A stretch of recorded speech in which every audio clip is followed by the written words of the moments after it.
గద్దరు స్టేజ్‌కి మీద ఎక్కుతున్నప్పుడు ఆ సభలో ఆ దృశ్యం ఎట్లా ఉన్నది? అయితే ఎట్లొచ్చిండు ఆయన వేదిక మీదకి? అంటే మీరే అయితే నేను పబ్లిక్ స్పందన ఏమిటనేది? అయితే నేను అన్న కలిసి మేము నడుచుకుంటా పోతున్నామన్న. అయితే అందరు ఏమంటారంటే గద్దరన్న ఎప్పుడు బయట కూడా గోసి గొంగొడుతాడు, తిరుగుతాడు, గోసి గొంగొడి మీద ఉంటాడు, స్టేజ్ ఎక్కుతాడు, పాటలు పాడగానే మాయమైపోతారు, మాయమైపోతారు అంటే మాయం లేదు, మంత్రం లేదు, ఏది లేదు. అన్న మనం ఎట్లా వేసుకుంటామో సివిల్ డ్రెస్సు అన్న కూడా వేసుకుంటాడు. గద్దరన్న స్టేజ్ ఎక్కినప్పుడు మేము ఇక్కడ డ్రెస్సులు గోసి గొంగడు కట్టుకొని వేదికను పంచుకుంటాం. తర్వాత దిగినాక మేము సాధారణ డ్రెస్సులే మేము ప్రయాణం చేస్తే అందరికీ తెలియక ఏమంటారు, గద్దరన్న స్టేజ్ ఎక్కిండు మాయమైపోయింది, గద్దరన్న స్టేజ్. ఎందుకంటే ఈ వేదిక దిగడం వల్ల కనబడు అని అప్పట్లో ప్రచారం అది నేను నిలబెత్తు సాక్ష్యం. మేమిద్దరం కలిసి ఆడ ఒక 2 కిలోమీటర్ల దూరంలో కార్లు గిట్లన్నీ వేదిక దగ్గర పోకుండా ఆపేసిలన్న మేమిద్దరం నడుచుకుంటూ పోతానమన్న. ఎవరు గుర్తుపట్టలే మిమ్మల్ని? మమ్మల్ని మీ ఇద్దరు నడుచుకుంటూ అరే గద్దర వస్తారట్రా, గద్దరన్న ఈ పాడబడినరా అని పక్కోళ్ళు చర్చ జరుగుతుందన్న. అంతే. మేమిద్దరం నడుచుకుంటూ అరే గద్దరన్న ఈ పాట పాడతారా, గద్దరన్న ఆ పాట పాడతారా, ఇట్లా అట్లా అని చర్చ జరుగుకుంటే మేమిద్దరం నడుచుకుంటాం చిన్న బ్యాగ్ వేసుకొని సంచి వేసుకొని ఇదే నడుచుకుంటా. అన్న బ్యాగ్ అన్నని మూసేది, నా బ్యాగు నేనే మూసేదన్న. అంత కమిట్మెంట్ తోటి పనిచేసిన. మీరు నవ్వుకున్నారా ఇట్లా? మరి మీరు కంపల్సరీ జరుగుతుంది కా అన్న. నవ్వుతూ వెళ్ళిపోయారు మీరు? మేము నవ్వుకుంటూ పోతున్నాం. గద్దరు వస్తారు, గద్దరు ఈ పాడవాడి ఆ పాడవాడి చర్చ జరుగుతుంది. మేము మంచిగా వాకింగ్లో పోయి స్టేజ్ మీదకి పోయి మళ్ళా సంజీవన్ ఇట్లా అందరూ టీం రగల్ జెండా బ్యాలెట్ టీం అంతా పైకి ఎక్కడం జరిగింది. అన్న డ్రెస్ కట్టుకొని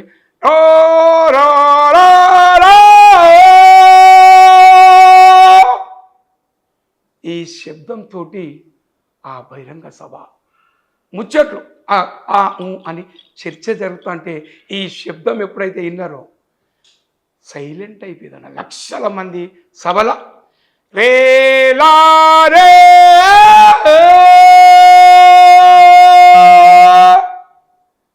ఇట్లా వింటాపుల సైలెంట్ అయినప్పుడు అన్న మాట పాట చరిత్ర చెప్పిన అది భారీ బహిరంగ సభ అన్న. ఆ తర్వాత మీరు పాల్గొన్న ఇంకో పెద్ద మీటింగ్ ఎక్కడ? హైదరాబాద్ చుట్టుపక్కల పాల్గొనని సభలు లేవు సార్. క్యాంపస్లో వాడినాం, ప్రతి ఒక్క దగ్గర సభలు పెట్టేరా, సభల అన్నతోటి కంపల్సరీ నేను ఉన్నా సార్. కానీ అంత పెద్ద మీటింగ్లో పాల్గొంటే మరి భోజనం ఎట్లా ఆయనకు? అలా ప్రజలు ఏవి కావాలో ప్రజలు ఇస్తారు, భోజనం పెడతారు, బట్టలు ఇస్తారు, సకలం గుండెలలో పెట్టుకొని సాదుకుంటారు సార్. ప్రజలను ఉద్యమకాలను నమ్ముతారు, ఉద్యమకాలు ప్రజలను నమ్ముతారు సార్. ప్రజలు దాచుకుంటారు, ప్రజల గురించి ఎవరు పాడినా ఆడినా వాళ్ళు గుండెలో దాచుకుంటారు సార్. అది చరిత్ర. కానీ మీరు పాటలు రాస్తారా? మీరు రాసింటారు? నేను రాయేసేంత శక్తి లేని అన్న పాడిన పాటలు మళ్ళీ మనం ప్రపంచానికి పరిచయం చేయాలని కోరికతోటే ప్రతి ఒక్కరికి మీలాంటి వాళ్ళు పిలిస్తే అన్న చరిత్ర చెప్పుకుంటూ నేను తిరుగుతున్నా సార్. అప్పుడు జీతగాల దగ్గర పోయినప్పుడు, అప్పుడు జీతగాల సమస్య ఎక్కువ కదా? జీతగాల దగ్గర పోయినప్పుడు జీతగాల పాట పాడాలరా తమ్మి అని పాట. ఏం పాట జీతగాల? అక్కడ ఇన్స్టిట్యూట్లో చెప్పండి సార్. మాయనా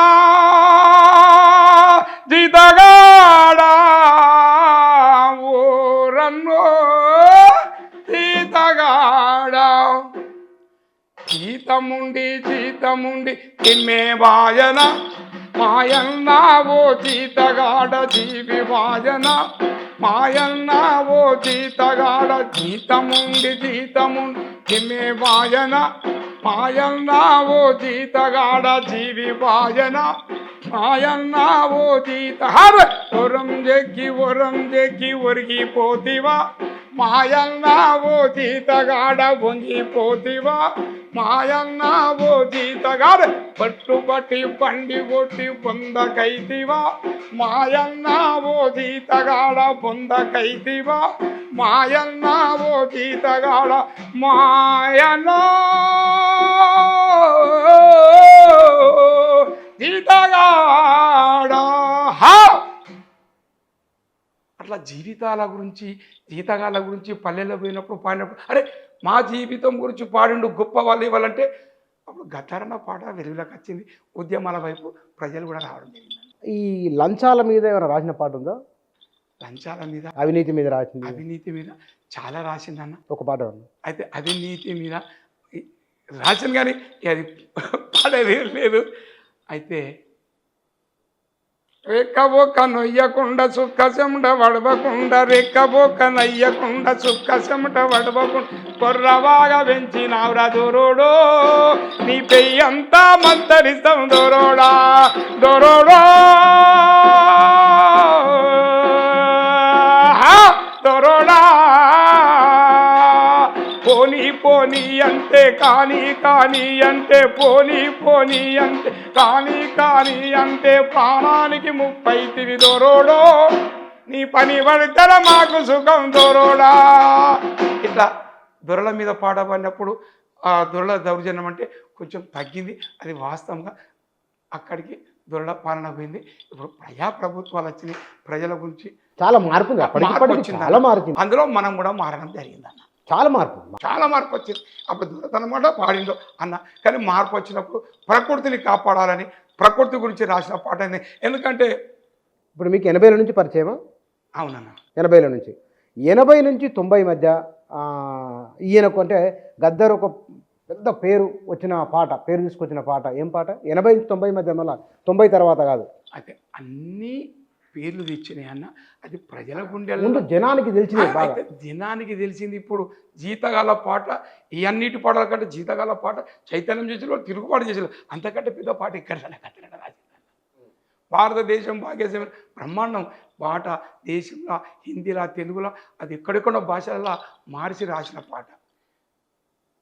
అది నల్లమల్ల అడవి పోయినప్పుడు అక్కడ నల్లమల్ల మీద అడవి మీద కూడా ఒక మంచి పాట రాసి నల్లమల్ల మీద నల్ల మీద అయ్యో రయ్యో రయ్యో అప్పర కొండో కొండో అయ్యో రయ్యో రయ్యో అప్పర కొండో కొండో రెండా రండి అన్నా రెండో రండే అయ్యో రయ్యో రయ్యో అప్పర కొండో కొండో రెండో రన్నా రండి రెండో రెండా రండి కుంభావర్షాలు గుడిసి సంబారాలు జహ కుంభావర్షాలు గుడిసి సంబారాలు జయి గాలిలో వాన సినుకు తంతులేసింది చూడు గాలిలో వాన సినుకు తంతులేసింది చూడు కొమ్మల్లో వాన సినుకు కోలాట మాడింది అయ్యో రయ్యో రయ్యో అప్పర కొండో కొండో రెండో రెండా రండి రెండో రెండా రండి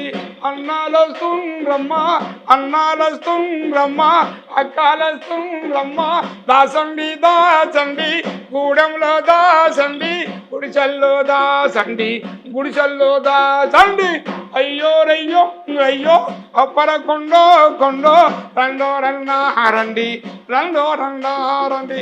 ఇట్లా ఆదిలాబాద్లా జుంబక జుంబక రాస్తే నల్లమల్ల అడవిలా ఆ పాట రాసిండు.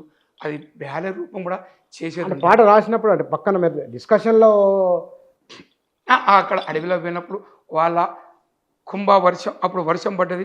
దుప్పుల్లో వాన సినుకు దుంకులాడింది చూడు కొండల్లో వానింకు కోలాట. ఆ కొండల మీద వర్షం పడ్డది. ఆ చినుకులంతా దార పాడుతుంటే రాసిన పాట. అరే ఎంత చిన్న చిన్న పదాలు ఉన్నాయి.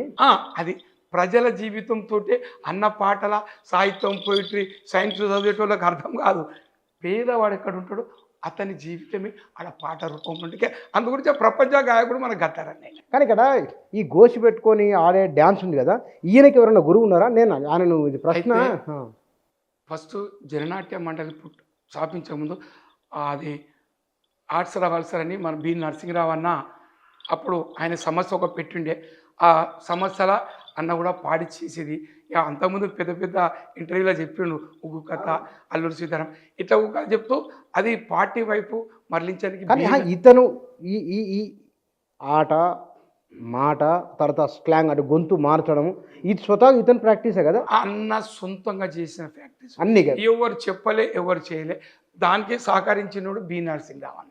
రంగుల కళ సినిమా తీసి మా భూమిలో పాట కూడా పాడించింది బి నరసింహరావు. కొంచెం గురువు అంటే నరసింహరావు అన్న గద్దర్ అన్న వాళ్ళిద్దరు బాగా సంబంధాలు ఉన్నాయి.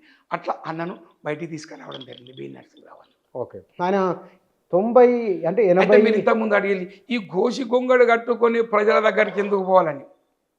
ఇది ప్రజలకు సంబంధించిన గోసి గొంగడి. సినిమా యాక్టర్ లెక్క బట్టలు సూటు బూట్ వేసుకొని పోతే ప్రజల జీవితం బయట సూటు బూట్ ఉంటుందని పార్టీ నిర్మాణంలో భాగంగానే అప్పుడు ఏదైతే గొల్ల వేషధారణతోటి మనం ప్రజల దగ్గర పోయి చెప్తే ప్రజలకు బాగా కనెక్ట్ అవుతానే ఆ గోసి గొంగడి అనేది తీర్మానం చేసింది పార్టీ తీర్మానంలో ఇందులో భాగం చేసుకున్నాం.